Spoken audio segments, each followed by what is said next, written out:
Vinha de Luz, pelo Espírito Emmanuel, psicografado por Francisco Cândido Xavier. O título tem como Esperança. Porque tudo que dantes foi escrito, para o nosso ensino foi escrito, para que pela paciência e consolação das Escrituras tenhamos a esperança. Título Esperança. A esperança é a luz do cristão. Nem todos conseguem, por enquanto, o voo sublime da fé, mas a força da esperança é tesouro comum. Nem todos podem oferecer, quando querem, o pão do corpo e a lição espiritual, mas ninguém na terra está impedido de espalhar os benefícios da esperança. A dor costuma agitar os que se encontram no vale da sombra e da morte, onde o medo estabelece atritos e onde a aflição percebe o ranger de dentes nas trevas exteriores, mas existe a luz interior, que é a esperança. A negação humana declara falências, lavra atestados de impossibilidade, traça inextricáveis labirintos. No entanto, a esperança vem de cima, à maneira do sol que ilumina do alto, e alimenta as sementeiras novas. Desperta propósitos diferentes, cria modificações redentoras e descerra visões mais altas. A noite espera o dia, a flor o fruto, o verme o porvir. O homem, ainda mesmo que se mergulhe na descrença ou na dúvida, na lágrima ou na dilaceração, será socorrido por Deus com a indicação do futuro. Jesus, na condição de mestre divino, sabe que os aprendizes nem sempre poderão acertar inteiramente, que os erros são próprios da escola evolutiva, e por isso mesmo a esperança é um dos cânticos sublimes do seu evangelho de amor. Imensas têm sido até hoje as nossas quedas, mas a confiança do Cristo é sempre maior. Não nos percamos em lamentações. Todo momento é instante de ouvir aquele que pronunciou: vinde a mim. Levantemo-nos e prosseguimos, convictos de que o Senhor nos ofereceu a luz da esperança, a fim de acendermos em nós mesmos a luz da santificação espiritual.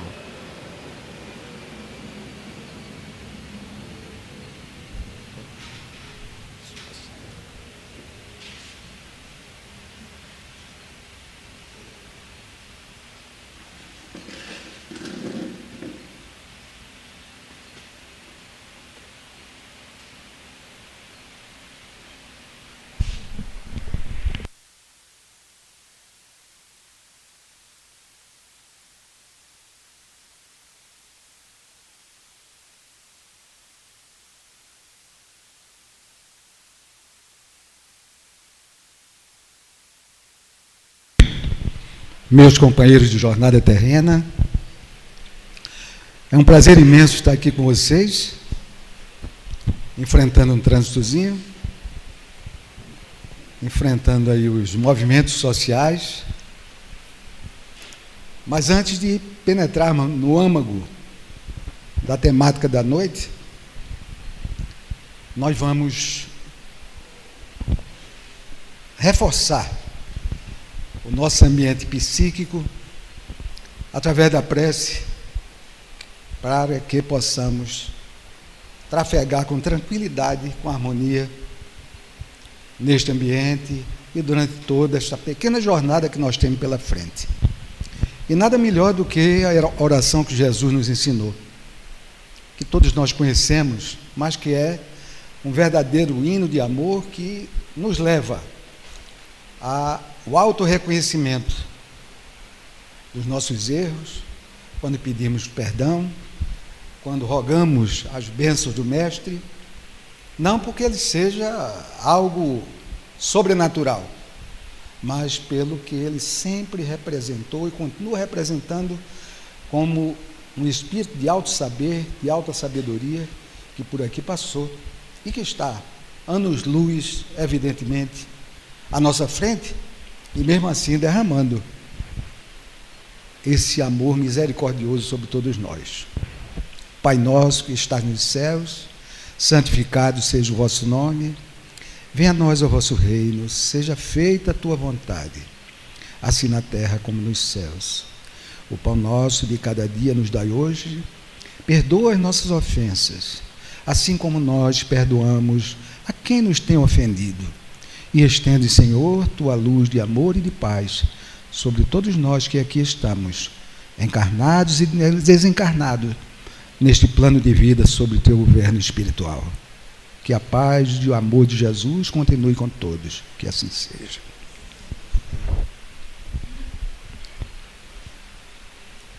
Nós vamos fazer uma objetiva incursão em um dos itens do capítulo 17 do Evangelho segundo o Espiritismo, e que trata do dever, consoante o nosso querido Souto nos colocou quando do contato que fizemos.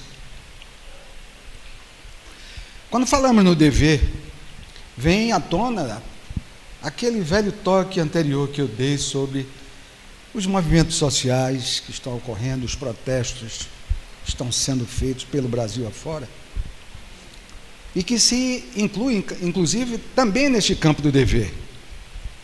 E eu pediria permissão a vocês para ler um trecho de autoria de Leon Denis, que foi contemporâneo de Allan Kardec, cujo prefácio, introito, data de 1908. E o nosso querido Leon, ele desencarnou em 1927, ou seja, 19 anos depois, ele desencarna. E esta obra foi, a primeira edição data de 1919. Ele ainda estava entre nós encarnados, eu digo entre nós, entre os seres humanos que coabitavam com ele na França, naquela época. E Leon, diante de tudo aquilo que nós viemos assistindo ultimamente, ele parece que o que escreveu, está escrevendo hoje, apesar de ter escrito antes de 1908. Abre aspas. A hora presente é ainda uma hora de lutas.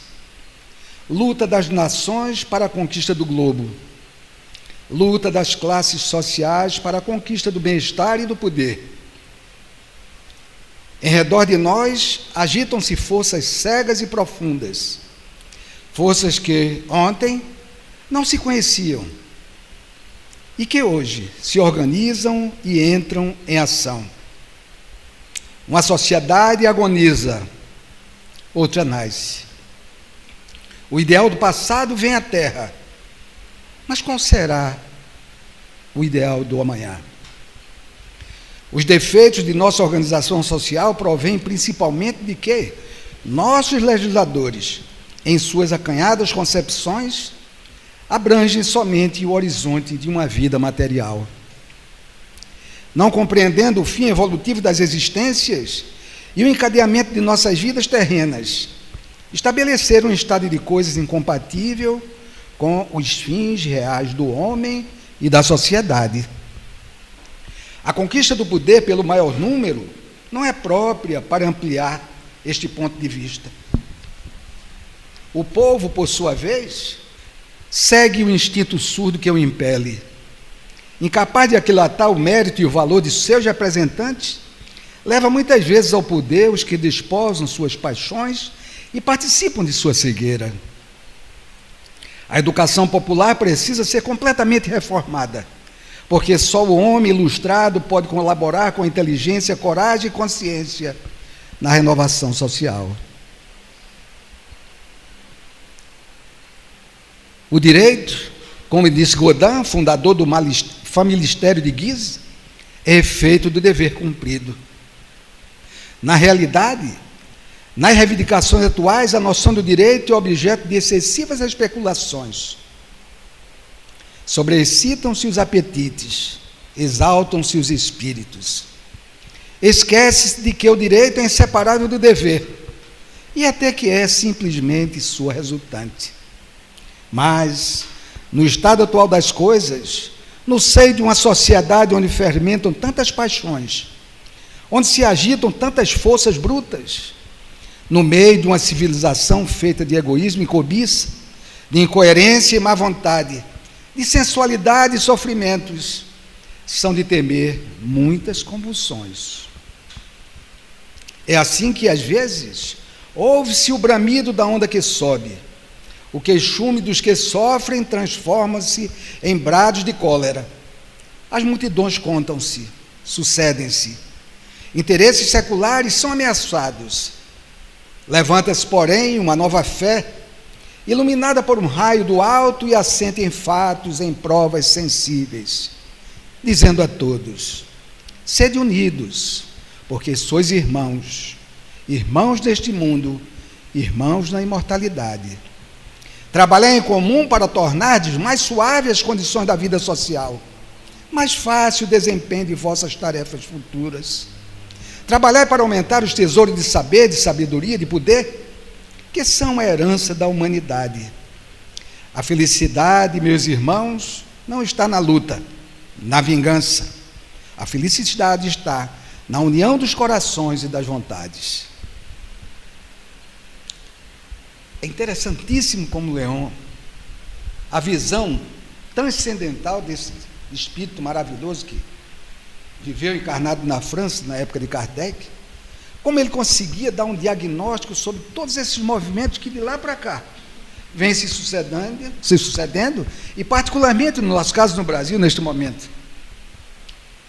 Eis aí, segundo as palavras de Leon, segundo a doutrina dos espíritos, o dever, que nada mais é do que as nossas atuações no palco da vida, seja no âmbito familiar, seja no âmbito das faculdades, dos estabelecimentos de ensino, no âmbito das profissões, e principalmente em nosso campo íntimo.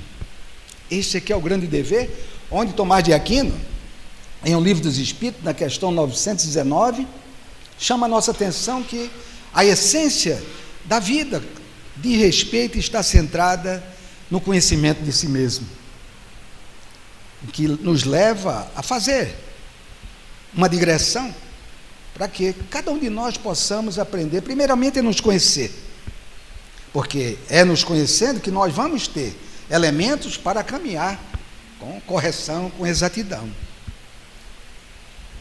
Todavia, apesar das belas palavras de Leon, da sua filosofia, que eu chamo de uma filosofia poética, desse texto vem uma indagação. E que indagação seria esta?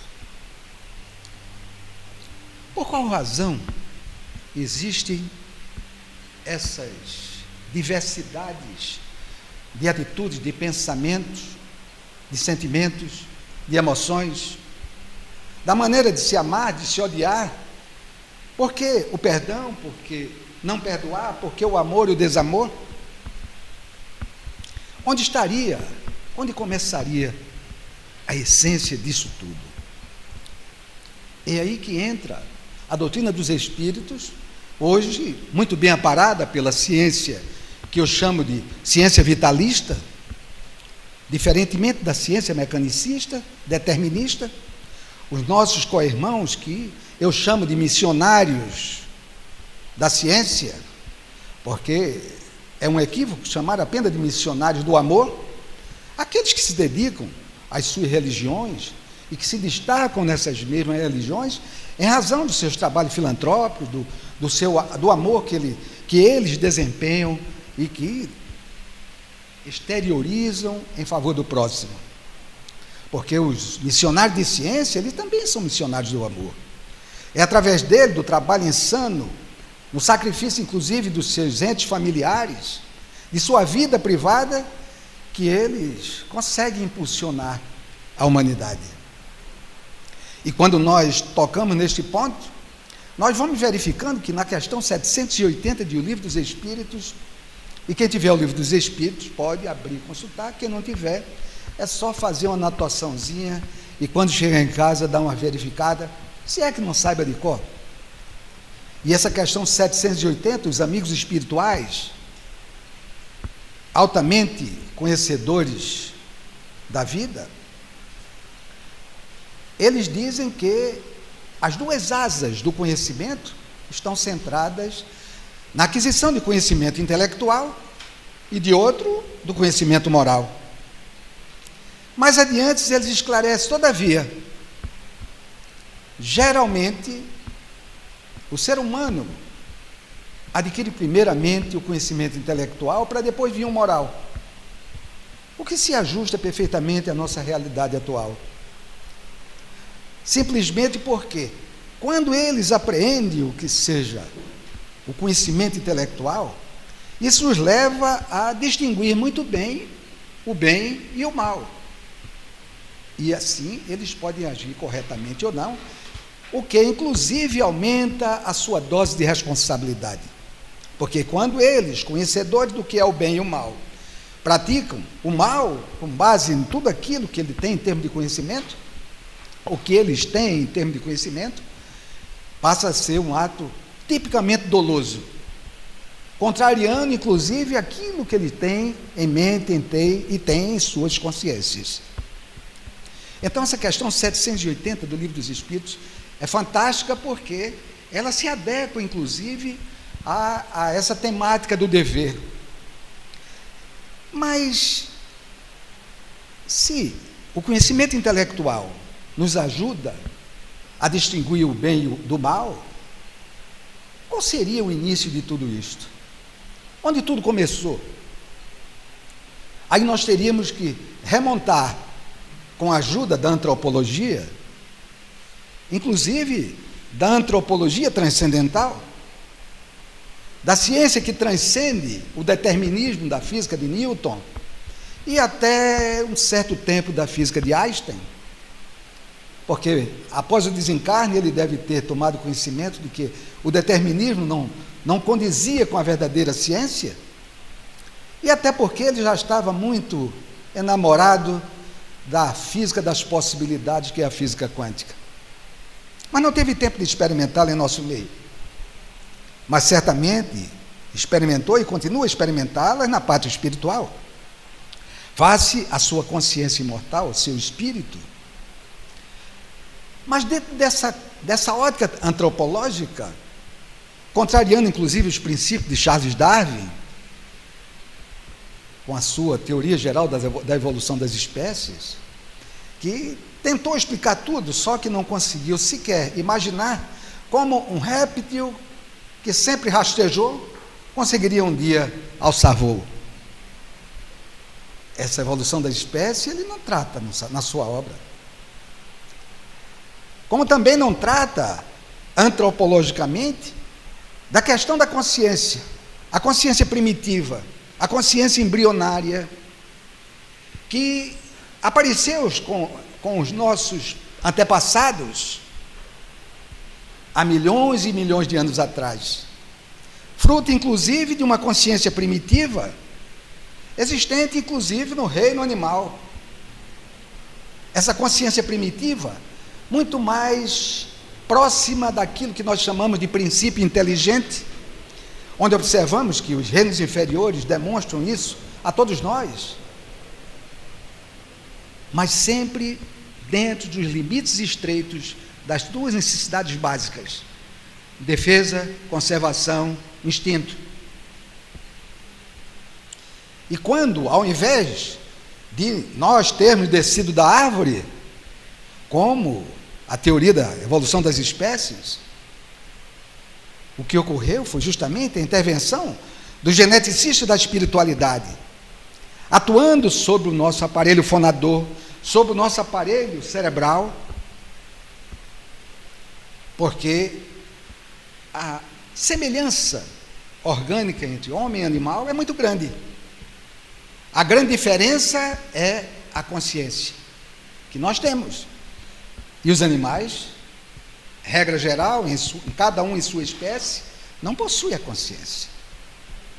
É uma consciência embrionária que, como eu disse, levam cada um deles apenas a se proteger, a se alimentar, a defender a prole, a se defender das intempéries dos tempos, dos ataques dos predadores. E por isso eles não têm responsabilidade com relação àquilo que fazem. E conosco é diferente, porque quando o nosso inconsciente profundo, puramente instintivo, como aliás nós vemos ainda entre nós seres humanos, muitos seres que apesar de terem consciência, eles são puramente instintos, voltados à sexualidade extrema, voltados ao ataque, a serem predadores.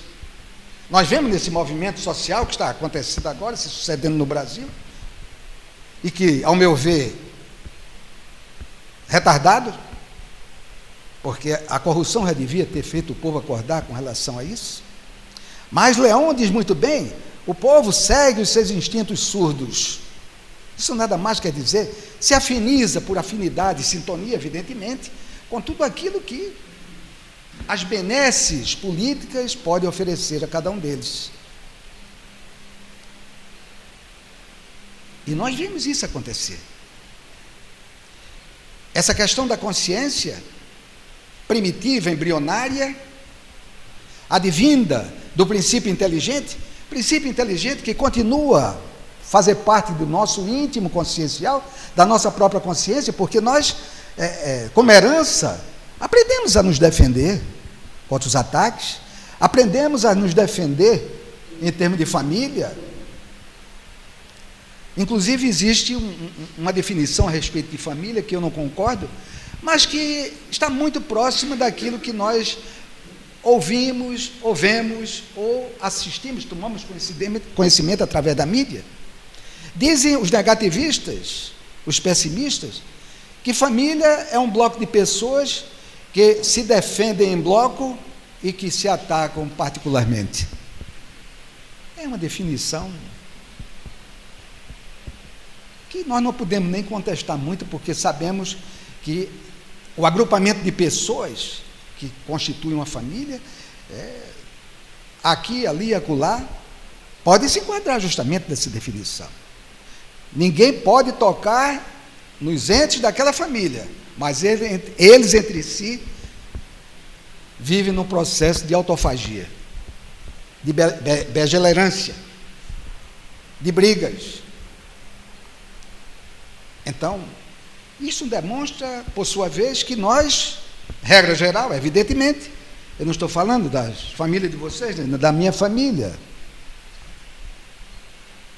até porque eu não posso falar sobre a família de ninguém, só posso responder pela minha, que também temos as nossas dificuldades operacionais, mas o grande segredo é saber transformar os maus momentos em bons momentos, esperar o momento certo para agir, esperar o momento correto para conversar, procurar entender que cada um é uma individualidade, que não existe xerox, os filhos não são nossos filhos não são xerox, nossas. Em outras palavras, regra geral, e em toda a família é assim, os filhos não são xerox dos seus pais, não são cópias xerográficas, porque cada um tem a sua personalidade. Aquilo que o nosso direito civil define, que o nascimento é que define a personalidade do homem. É com o nascimento que ele adquire a personalidade civil, claro. A lei não fala na questão transcendental, a questão do espírito, claro, não é o objetivo dela.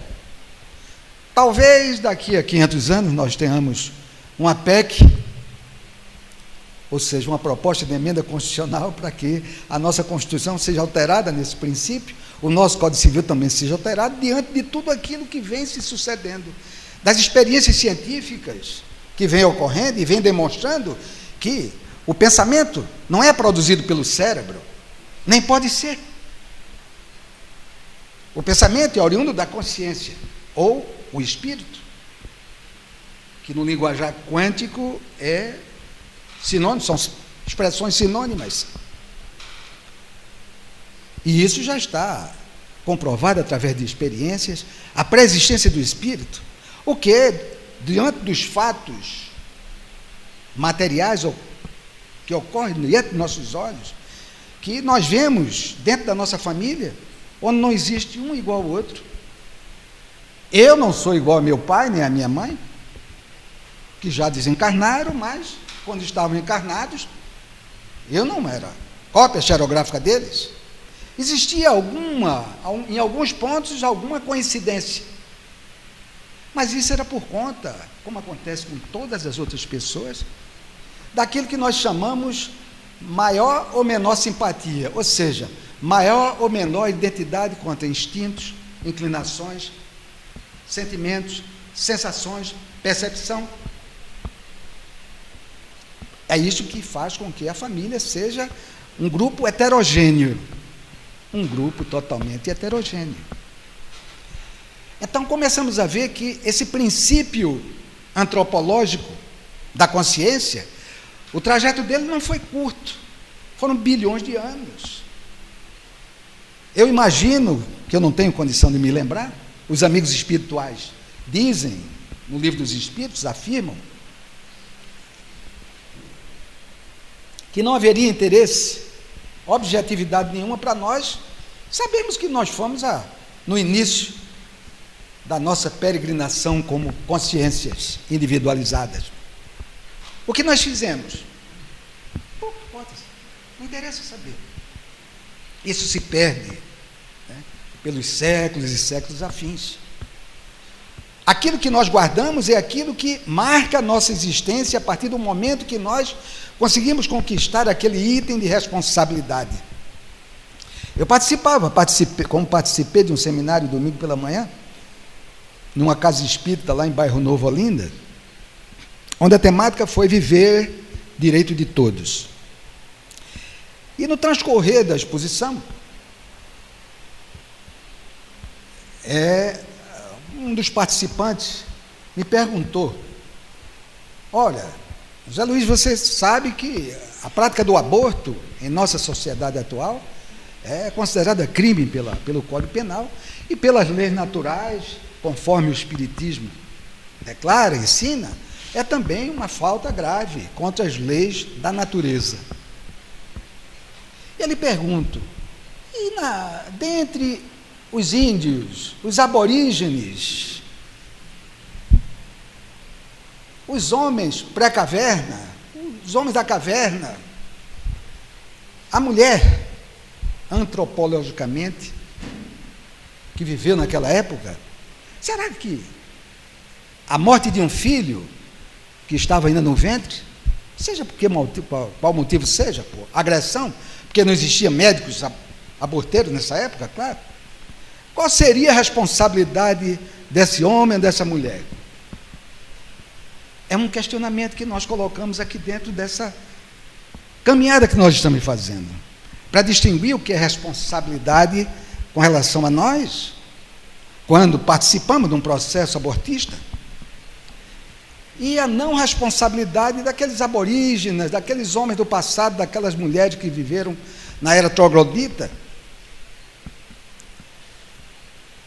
E a resposta está centrada no seguinte fato. No Livro dos Espíritos, eles destacam que a vontade é tudo. E a vontade está intimamente ligada ao quê? A questão da consciência mais avançada, de você saber o que é certo e o que é errado. E aquele pessoal do passado não tinha esse discernimento. Então, ele não pode ser responsabilizado por prática abortiva, dentro desse exemplo que o companheiro lá colocou, porque não existia nele aquilo que nós chamamos no direito o dolo, a vontade livre e consciente de agir daquela forma, buscando o quê? Um resultado pré-determinado e pré-estabelecido. Ou seja, nos casos abortistas que ocorrem hoje, só no Brasil, temos 100 mil abortos ano. Isso os catalogados. Tanto a prática do aborto, como qualquer outra atitude, qualquer outra ação que nós pensemos em executar, ele segue um rito, um ritmo, uma cronologia de pensamentos, de raciocínio. Se pensa, se prepara, se planeja para se executar. Eis a grande diferença e a resposta que foi dada ao companheiro desse seminário, que eu acredito que tenha satisfeito a ele, porque eu não conheço outra explicação. vimos que, cultural, antropologicamente, o início de tudo isso, desse dever cumprido, mais ou menos cumprido ou não cumprido, como começou?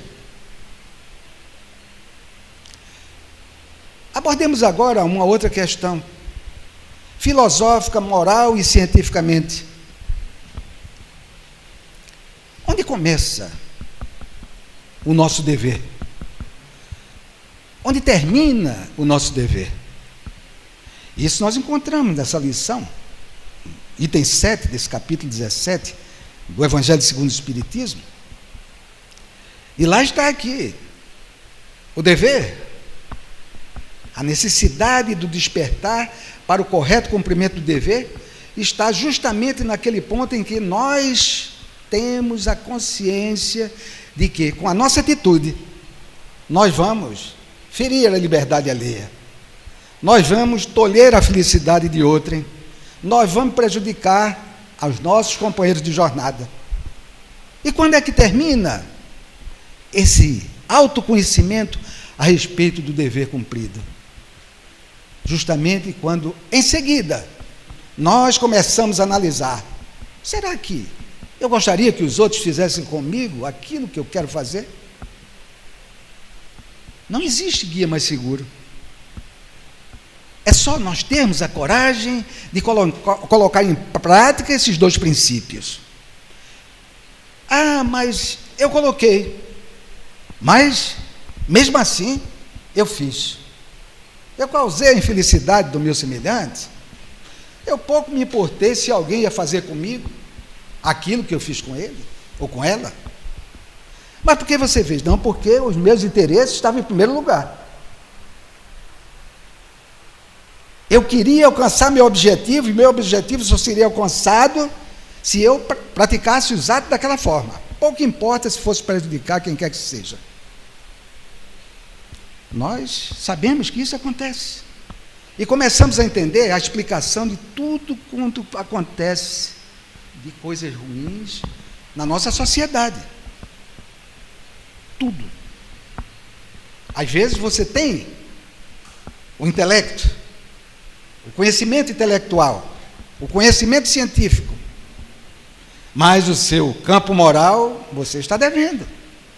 E nós vimos aí os chamados crimes do colarinho branco, a corrupção dentro do Congresso Nacional, que é um dos temas desses protestos que estão acontecendo.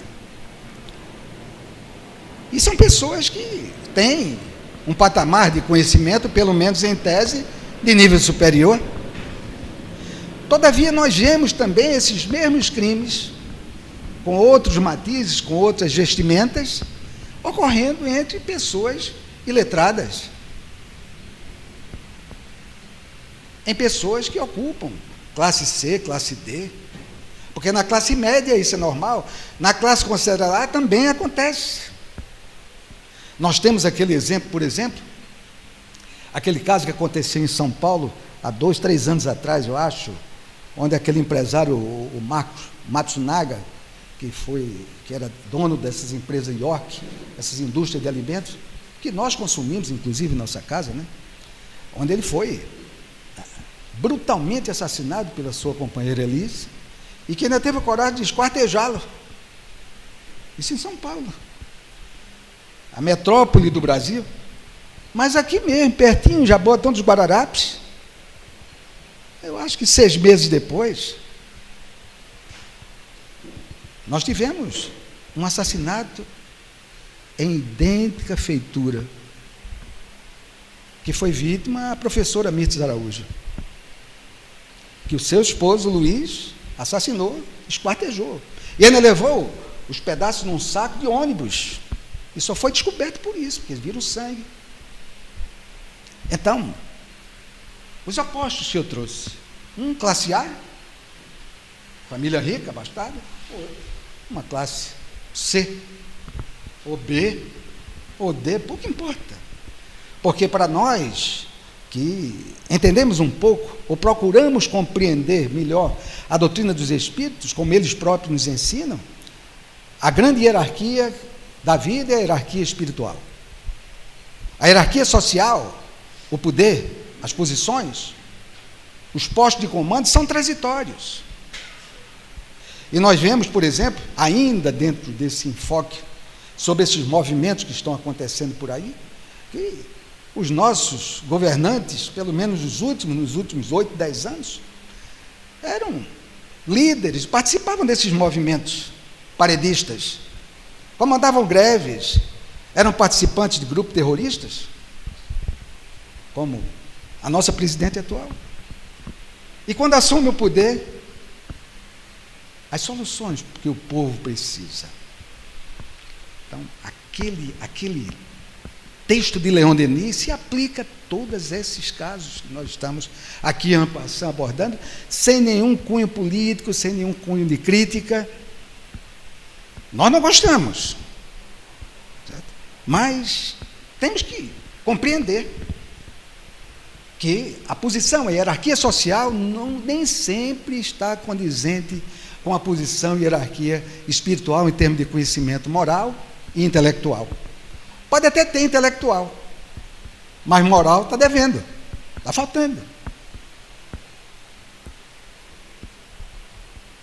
Esses questionamentos que nós estamos colocando, e eu não estou aqui falando verdades absolutas, o que eu estou colocando é a título de reflexão, para que nós possamos, inclusive a partir desse texto de Leon, quem tiver esse livro, O Problema do Ser, do Destino da Dor, leiam, ou releiam, que é fantástico, particularmente nessas páginas 297 a 299, que foi onde eu pensei os textos que eu li para vocês, e que já tinha lido e relido para mim tantas e tantas vezes, porque eu sou fã número 1 desse espírito fantástico, o Leon Denis, pela sua visão transcendental do que seja a vida, não só pela doutrina dos espíritos, mas como ele tinha um dom premonitivo de prever tudo aquilo que iria acontecer durante o século que ele viveu e durante os séculos que viriam, como esse século que nós estamos vivendo e vivenciando. Todavia, se nós começarmos a analisar, é muito fácil você perceber que você colhe o que planta.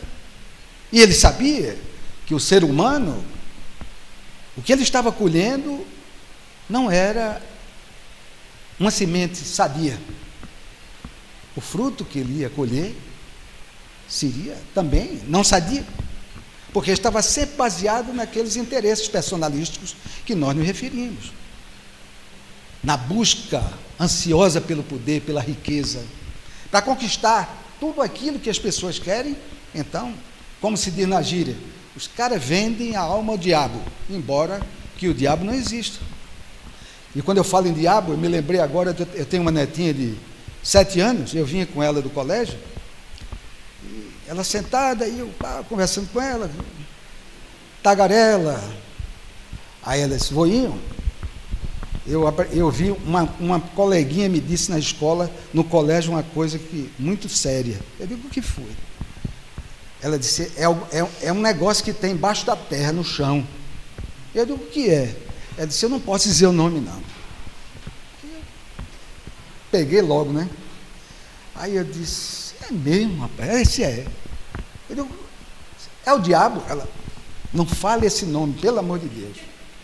Porque, eu digo: por quê? Porque na ponta do rabo dele tem uma seta, feita uma lança. Ele tem 2 chifres. Os pés dele são pata de boi. E ele é muito malvado. Aí, lá vai eu conversar, explicar a ela essa mitologia do diabo, essa coisa. Olha, o diabo é feito o anjo de guarda, aquele anjinho com as asas, tudo é criação, é a eterna luta entre o bem e o mal. Evidentemente, eu conversei com ela com um pouco de puerilidade para poder ela entender, e ela entendeu, e afastou da mente dela aquele fantasma que ela não queria dizer o nome. Quando nós começamos a verificar, por exemplo, sobre o campo da ciência, isso que nós abordamos antropologicamente, filosófica e moralmente, nós sabemos hoje, graças ao avanço da ciência evolucionista, que a nossa consciência, ou espírito, ele passa por diversas fases, ele passa por diversas transformações. E isso nós temos como exemplo nossa própria individualidade. Se cada um de nós olharmos para trás, o trajeto de vida que nós tivemos até hoje, nós vamos ver que fizemos coisas lá atrás que já não fazemos hoje. Mas elas marcaram a nossa consciência. E tanto marcaram que nós não esquecemos. Não esquecemos. É por isso que o Desmond Tutu, o bispo sul-africano, ele tem uma frase que eu acho fantástica e que no dia que ele desencarnar eu sei que nós vamos nos encontrar, porque eu falo tanto nele nessa frase, como falo também do Dom Helder Câmara, que eu adoro Dom Helder. Talvez eu adoro mais Dom Helder, adoro no sentido de amar, não no sentido de exaltar por exaltar, de dourar a pílula. Talvez muito mais do que Emmanuel, do que Joana de Ângelo, do que tantos outros espíritos que coabitam conosco dentro da doutrina dos espíritos, enquanto Dom Helder viveu dentro da Igreja Católica, mas ele tem algo que me chama. É aquela questão que eu falei no início da simpatia. As tendências e inclinações, eu não vou dizer se assemelham comigo, porque eu estou muito abaixo dele, mas pelo menos são mais ou menos parecidas em alguns pontos. Isso faz com que haja alguma identidade entre mim e ele, mais de mim para ele do que ele para mim, o que é uma conversa mole, porque se existe identidade para mim, existe para ele, porque a sintonia está presente. E o bispo Desmond Tutu, falando sobre essa questão de marcar a nossa consciência, porque o que é que marca a nossa consciência mais do que os fatos que foram marcantes na nossa vida? Sejam eles bons, sejam eles maus. Ou bons ou maus, isso fica grafado, entre aspas, porque não é escrito a tinta, nem manuscritamente. E isto é muito bem dito pelo Dr. Heber Alexander III, num livro que ele fala sobre a sua vida no mundo espiritual durante 7 dias de coma. Ele, o neurologista, um homem que apenas viveu a sua vida voltada para o campo da ciência, para o mecanicismo, e ele, durante os 7 dias que passou em coma, ele se viu em situações que ele jamais poderia imaginar que existisse, porque a vida dele foi toda voltada para os neurônios, para a neurociência, para aquela carreira que ele adotou, que era um neurocirurgião. E ele diz nesse livro que as perguntas que ele fazia para uma entidade que aparecia a ele, que ele chama de entidade, uma resta de luz, a resposta não vinha através de palavras articuladas, mas a resposta vinha diretamente à sua mente, à sua consciência. Tanto é que ele jamais esqueceu, e a comprovação disso é que escreveu o livro com base em tudo aquilo que ele aprendeu. Eu aprendi sem precisar dos meios tradicionais que nós conhecemos quando estamos aí, encarnados no planeta. A palavra encarnado é minha, não é dele. E o Desmond Tutu, ele diz o seguinte: perdoar e ser perdoado é virar a página da história, não para esquecê-la, mas para evitar que ela lhe aprisione.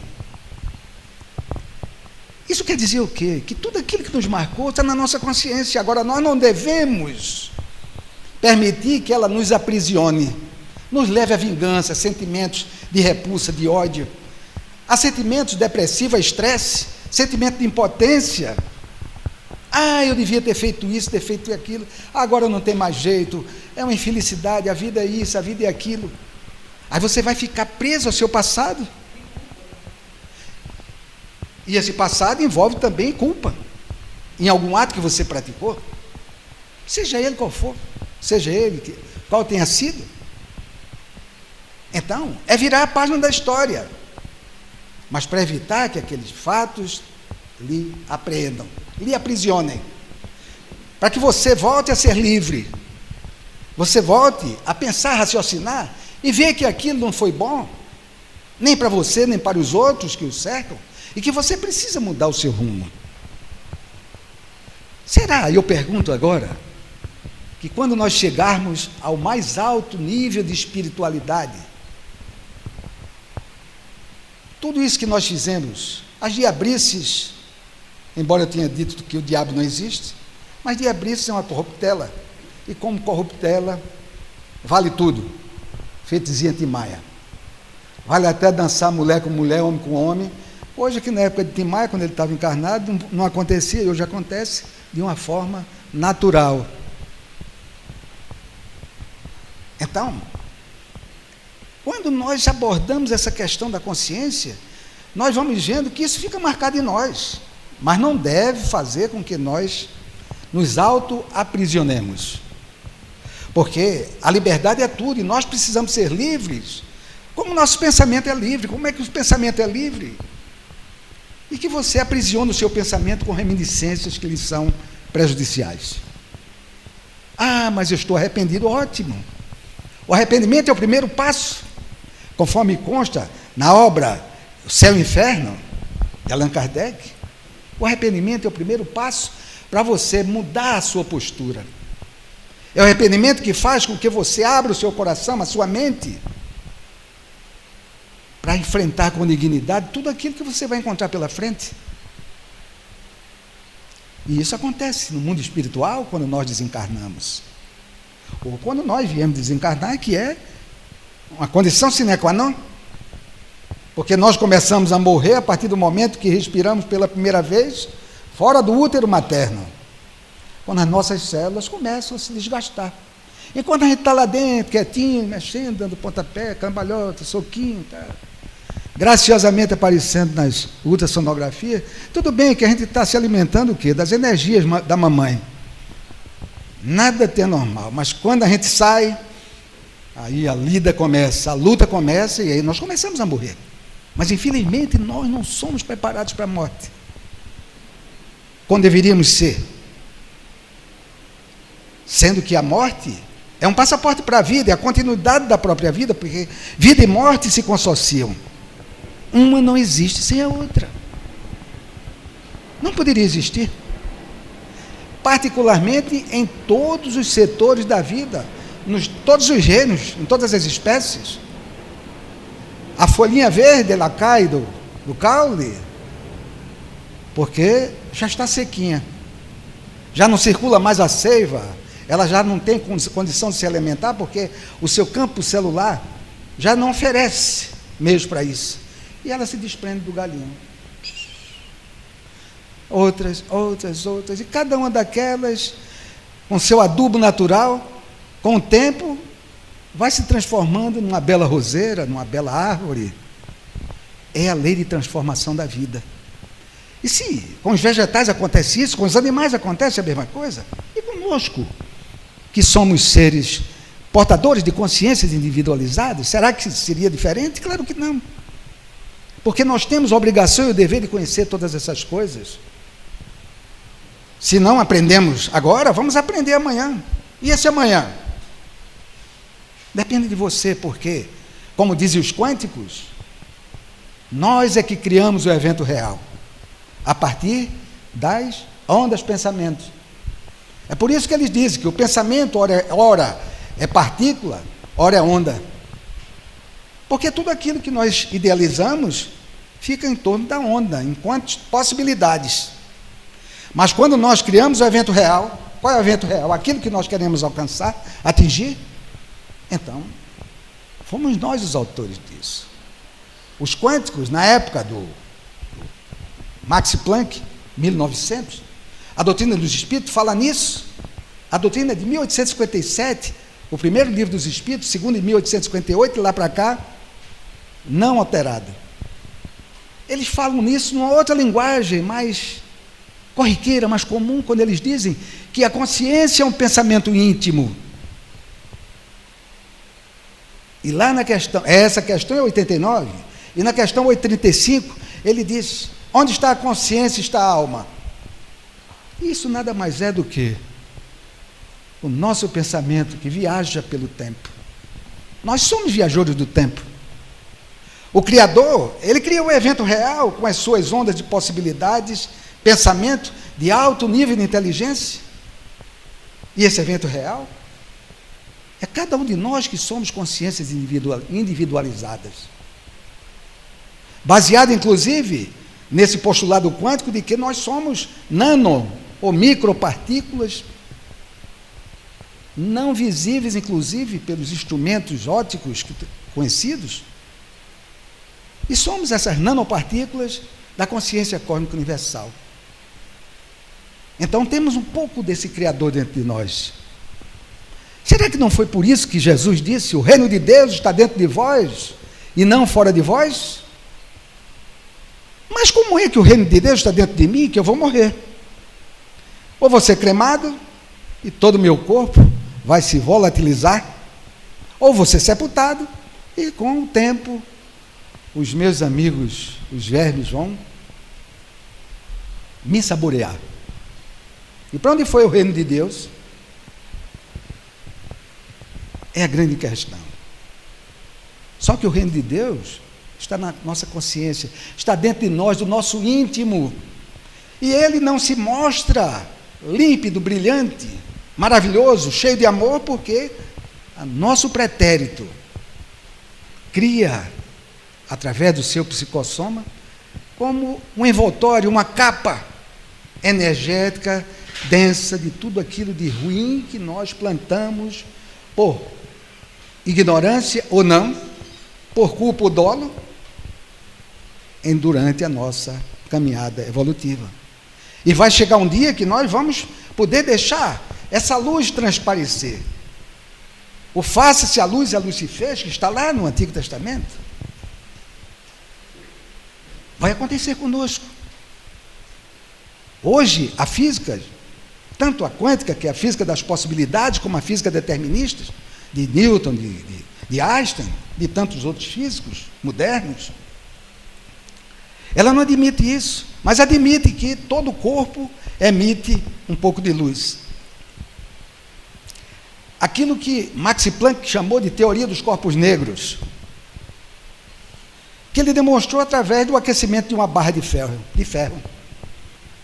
A barra é escura, aqueceu, ela começa a irradiar luminosidade.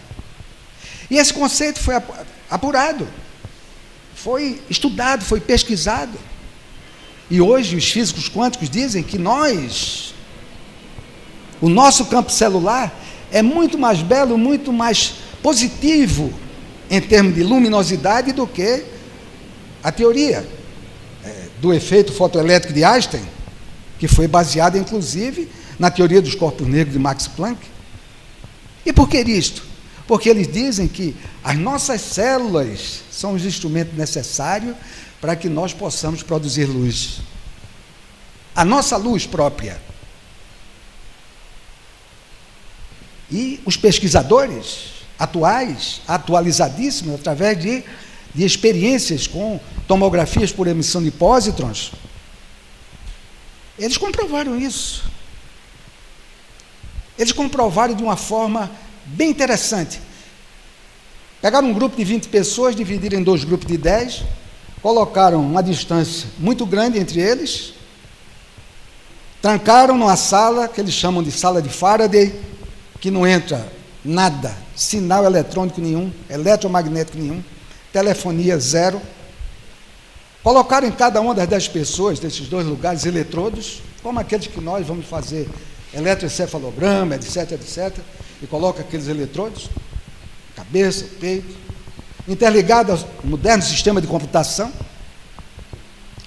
e um grupo de físicos que monitorava o grupo A, orientou a eles para que eles pensassem, se lembrassem de fatos que marcaram a vida deles, mas que foram fatos ruins, fatos que deixaram eles sob estresse, cheios de ódio, de raiva, de ira.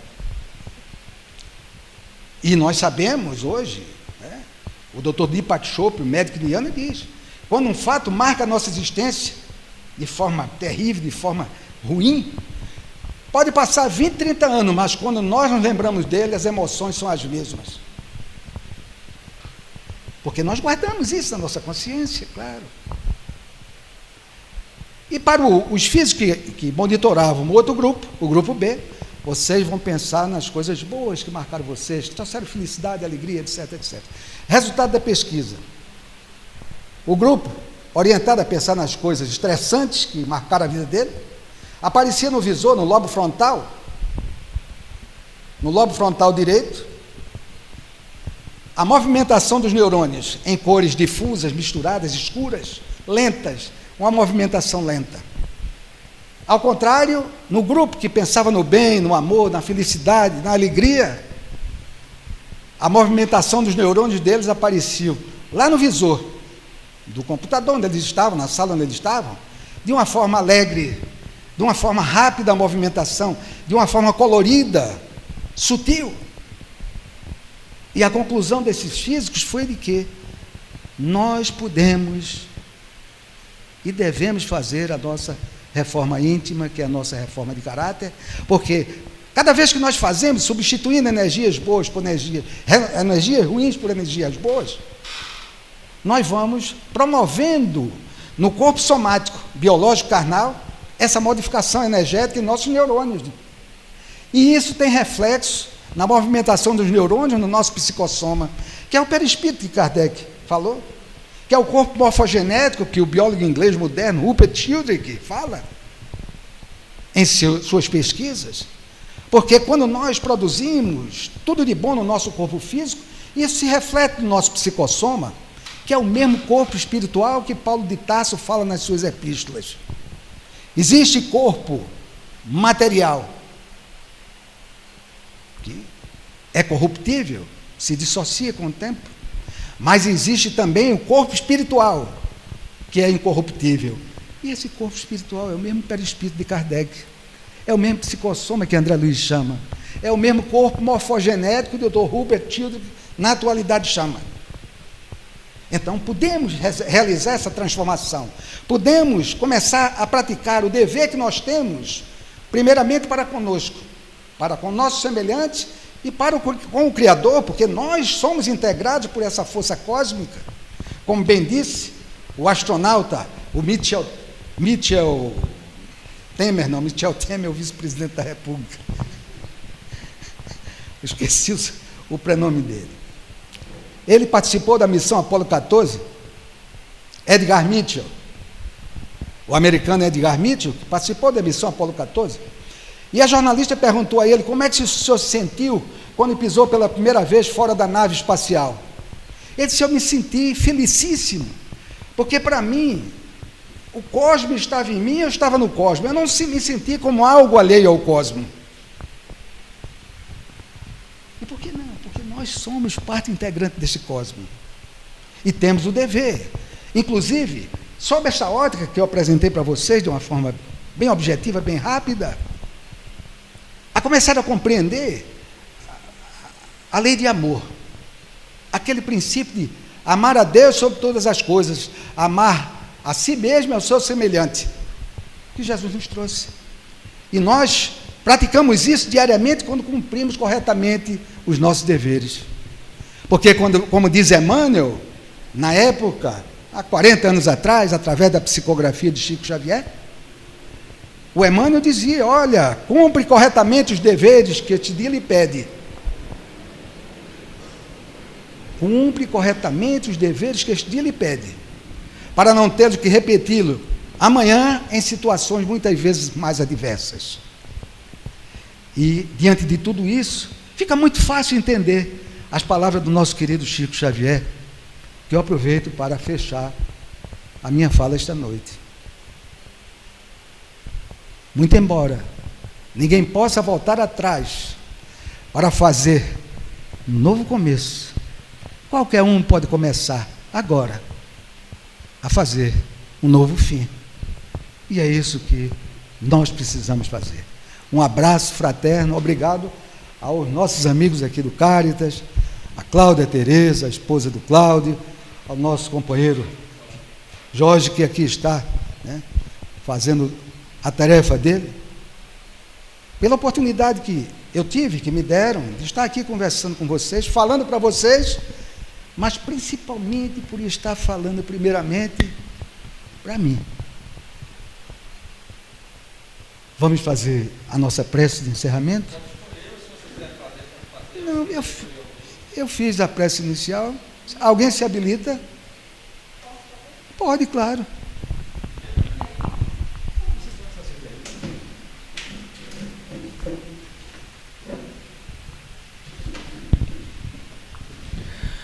Vamos fechar os nossos olhos, entregar os nossos pensamentos à espiritualidade maior e pedir ao Mestre Jesus, ao Pai generoso que tantas oportunidades nos dá, para evoluirmos, que possamos seguir a cartilha do Mestre Jesus, que é verdade e vida.